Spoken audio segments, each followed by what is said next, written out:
இந்த அரிசி எல்லாமே பார்த்தீங்க அப்படின்னா மில்ல கொடுத்து அரைக்கலை, மில்ல கொடுத்து உரிச்ச மாதிரி இருக்கு. உரிச்சு எடுக்கிறதுன்னு ஒரு வகை இருக்கு. ஒரு அரிசி கூட நுணுங்காது, எல்லாம் முழு அரிசியா இருக்கும். இதுல வந்து அந்த மிஷின்ல அரைக்கும் போது அரிசி வந்து பாலிஷ் ஆயிடும். ஆனா இதுல உரிக்கும் போது அந்த மேல உள்ள அந்த ஃபைபர் கண்டென்ட் வந்து அப்படியே இருக்கும், பாலிஷ் ஆகாது. இது எல்லா அரிசியுமே அப்படிதான் இருக்கு. இது 3 விதமானது அரிசி வந்து மணிச்சம்பா, இலுப்பை பூச்சம்பா, மிளகு சம்பா.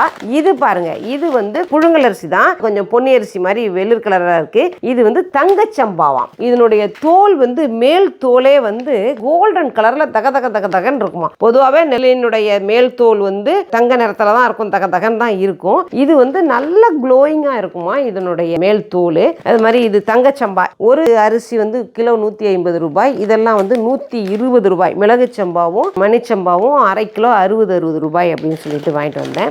இதில் பார்த்தீங்க இன்னொன்று என்ன வாங்கணும் அப்படின்னா தூதுவளை சூப் பவுடர் ஒன்று வாங்கினேன், ஆவாரம்பூ சூப் பவுடர் ஒன்று வாங்கினேன். இதெல்லாம் வந்து வெந்நீரை கொதிக்க வச்சு அப்படியே நம்ம கலந்து சாப்பிட்றலாம்.